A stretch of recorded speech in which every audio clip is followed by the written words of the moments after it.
pessoal, bem-vindos a mais uma semana do nosso curso de Pensamento Computacional. Nesta aula a gente vai estar falando um pouco de história de computação e de algumas personalidades que são importantes para os nossos dias de hoje. É uma visão baseada nesse livro que eu recomendo fortemente. É um livro de história super gostoso, para quem gosta de livro de ler histórias. Você vai conhecer um monte de gente.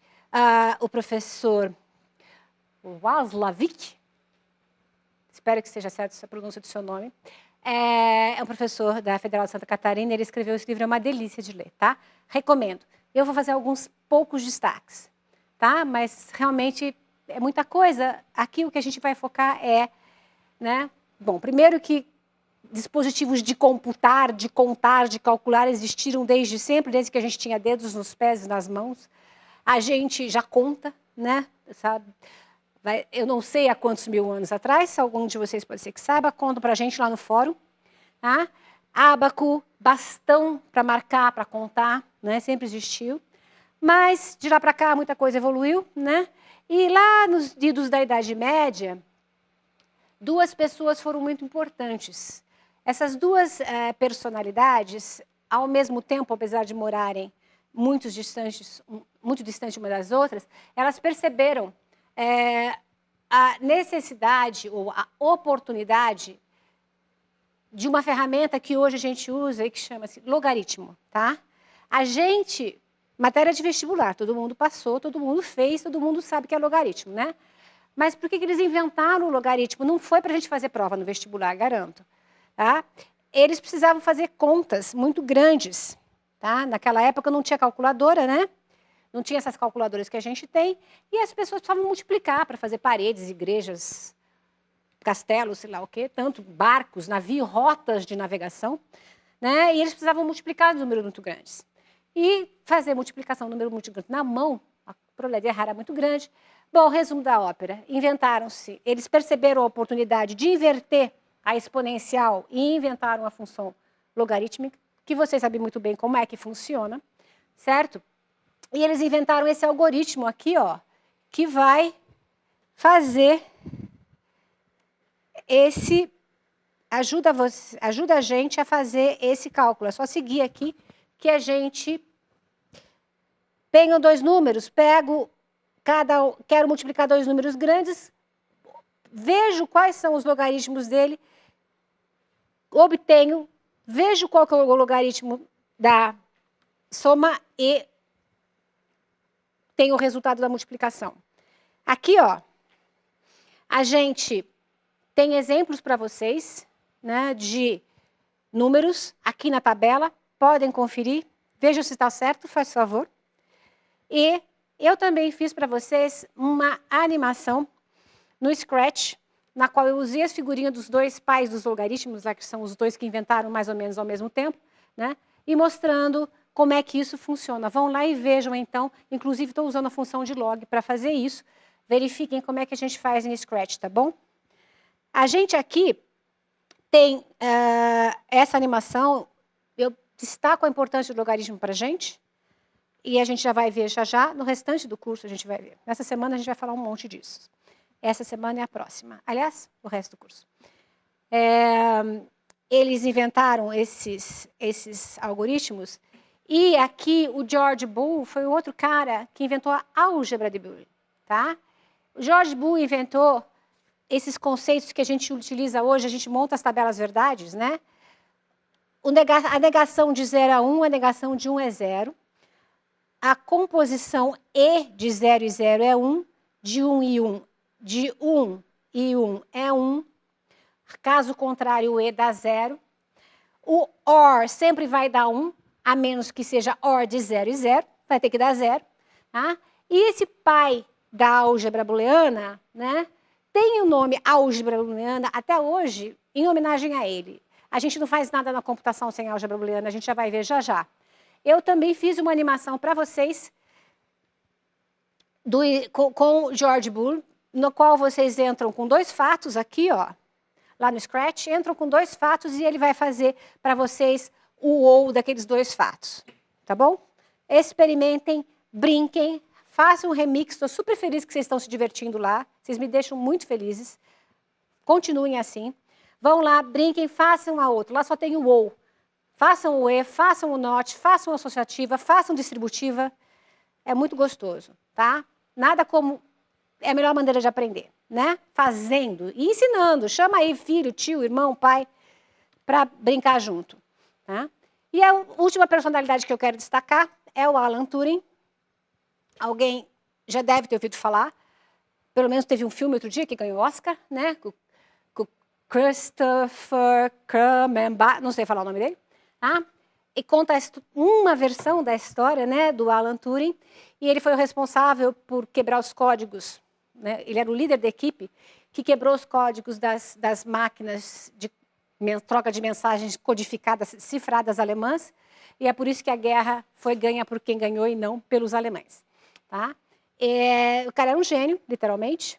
16 anos ele já fazia coisa que muito matemático hoje em dia gostaria de ter feito. Ele era muito bom. E ele ele inventou o conceito de máquina abstrata de computar. Tá? A máquina de Turing é uma máquina que você coloca o programa lá dentro e o programa executa alguma coisa de modo abstrato. Do mesmo jeito que o George Boole pegou fatos da vida real. Né? O Brasil está na América do Sul. Né? E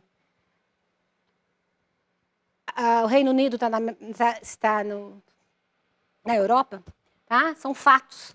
E o George Boole pegou aqueles fatos e misturou e abstraiu para zeros e verdadeiros e falsos.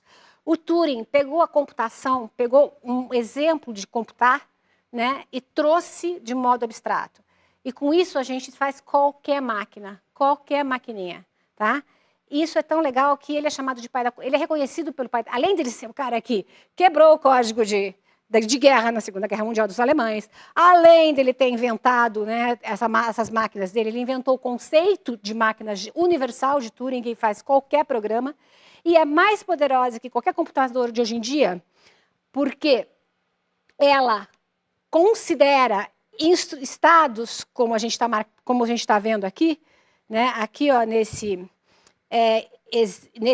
desse lado esquerdo da tela, a gente tem esse E0 é um estado em que a máquina pode estar, o E1 é um outro estado em que a máquina pode estar. Né? Nesse caso, são só 2 estados, mas a gente pode ter vários estados, e aí que a máquina é expansível para quaisquer números de estados. Do mesmo jeito que os nossos programas, a gente pode fazer quaisquer números de sentenças, quaisquer números de comparações. Né? E com isso que a gente consegue fazer qualquer programa, quando a gente tem uma linguagem que permite que a gente faça qualquer programa, a gente chama de linguagem Turing Complete, uma linguagem completa para Turing, ou seja, uma máquina que consegue resolver qualquer problema, quase do jeito que as máquinas dele faziam. As máquinas deles ainda eram mais poderosas que a nossa, porque essa fita aqui, que é a memória dele, elas eram infinitas, de um lado. Pelo menos de um lado. Tá? E que a gente não tem memória infinita, né? Bem que a gente gostaria. Mas... como é que funciona essa máquina dele? Essa aqui é uma máquina de somar 3 mais 2, estão vendo? Máquina de Turing 3 mais 2. Esse exemplo aí, peguem no livro, essas imagens eu peguei do livro explicitamente para ficar bem fácil de vocês acharem a explicação lá. Vão lá no livro e leiam a explicação direitinho. Mas basicamente que a gente tem essa fita e você começa num estado aqui embaixo, E0, né, que está apontando para um número na fita, que é o 1, né? E esse número aqui, ó, esse número 1 aqui, ele está sendo apontado para o 0, e essa tabela aqui, que é essa tabela de estados, ou essa figura aqui, vai me dizer, quando eu estiver no E0 e eu estiver lendo 1, o que eu faço? Eu escrevo o símbolo 1, movo para a direita e continuo no estado. Vai para qual estado? E0, ou seja, continuo no mesmo estado, que é um desses loops que eu desenhei aí para vocês. Sigam esse raciocínio. E0, se eu estiver lendo mais, 1, movo para a direita e continuo no E0. É uma brincadeira que você pode fazer. É um jogo que a gente pode fazer. Na realidade, essa brincadeira é muito séria dele. Isso aí faz o quê? Esse programa em particular. Soma 3 mais 2 na base unária. Tá? Então, o que você tem nessa fita? Na fita a gente tem aqui, ó, 1, 1, 1. É 3 na base unária, porque na base unária só tem 1. Então, 3 são 3 uns, e 2 são 2 uns, e 5 são 5 uns. Então, o que eu tenho que fazer é transformar esses 3 uns esses 3 mais 2 igual em 5 uns sem o igual. Leiam essa tabela, sigam esse número aqui, esses códigos, vão ver, inclusive, né, que o E0, quando chega no igual, tá? Ele tem que ir para o E1. Ups, esse aqui vai para cá. E vocês corrijam esse meu arco que está errado, resolvam e vejam como é legal esse exemplo aí. Esse exemplo é só um exemplo. 3, para que eu quero fazer um programa que soma 3 mais 2? A questão é a seguinte, a gente consegue provar, eu não, mas já consegue se provar que com esse tipo de instrumento, com esse tipo de recursos, um conjunto de estados, um conjunto de símbolos que você escreve na máquina, a gente consegue escrever qualquer programa. Tanto é que a gente escreve qualquer programa hoje com esses símbolos, de uma outra com uma outra notação. Tá? Então, essa máquina é super poderosa e a gente consegue colocar o programa dentro da memória do computador. Foi isso que Alan Turing fez para a gente. Não é à toa que ele é chamado de pai da computação, tá bom? Entre outras. Ele fez um monte de coisas, ele é chamado pai da computação. Essa é uma máquina de Turing dele. E o conceito geral, essa máquina aqui que está nessa animação, vão lá ver, também soma 3 mais 2, ou 2 mais 3, certo? Ou 2 mais 3 ou 3 mais 2, que na fita vai estar diferente, né, gente? Se tiver assim, vai estar 3 mais 2. Para ser 2 mais 3, tinha que ter 2 mais 3. Já perceberam? Ele consegue fazer uma máquina genérica. Né? Ele consegue carregar um programa, você consegue carregar um programa lá e executar. Tá? Isso é muito poderoso, isso é o que a gente faz hoje quando a gente roda um programa no nosso computador. A gente carrega um programa, é o conceito que a gente fala de programa armazenado. O que eu faço? Pego o programa que está no disco, está em algum lugar, na nuvem, carrego para a memória e executo. Tá? Ele está na memória, eu sigo as instruções que estão na memória. Então, lá na memória tem programa, tem dados. São as respostas do meu programa, eu também coloco naquela memória, que é o que ele está fazendo aqui. Ele tem um programa que está na memória, tem a fita que ele está lendo e está escrevendo, é a memória. Tá? Então, esse conceito, cara, bom, deu para perceber que o cara é fera, tá certo? É o ídolo de qualquer pessoa de computação, de muita gente que não é de computação também. E hoje, o Prêmio Nobel de Computação, o equivalente ao Prêmio Nobel de Computação, está todo ano para alguma pessoa que tem muitas contribuições para a computação. E adivinha o nome do prêmio? Prêmio Turing de Computação. Deu para perceber? Tá? Bom, esse exemplo está explicado lá no livro, a referência está lá. E de lá para cá, então, com essas 3 personalidades, né? Quer dizer, 3 não, né? Na verdade são 4, né? 2 que inventaram o logaritmo. O George Boole, que tem a álgebra booleana nomeada em honra a ele, né? E o Alan Turing, muita coisa aconteceu, né? Mas esses conceitos realmente vieram para ficar e melhoraram muito a nossa vida. Tanto que no começo, né, os primeiros computadores são esses ilustrados aí, desse tamanho grandão aqui, ó, né? E desse tamanho grandão. E depois o que a gente tem é do lado de cá, infraestrutura em nuvem, IoT, internet das coisas, tudo isso que a gente está usando hoje em dia. Né? Antigamente a gente tinha que ir para uma sala usar o computador, hoje em dia o computador está comigo no meu relógio, indo para tudo quanto é lugar. Né? Então, é assim que funciona.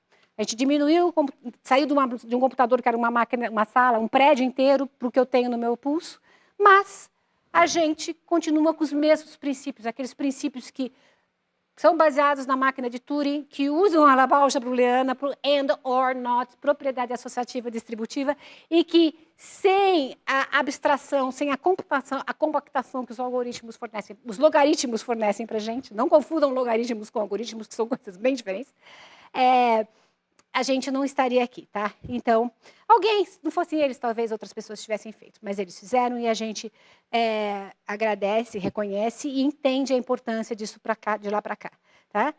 E de lá para cá, muita coisa aconteceu, daqueles computadores enormes que usavam prédios inteiros, hoje esse daí, ó. Quando eu comecei a trabalhar com computação, eu fazia sistema operacional para essas máquinas, gente. Vocês não vão, bom, vocês vão ver lá no meu lápis de quando é que eu trabalhava, quando é que eu me formei, então vocês vão ver que eu sou velha.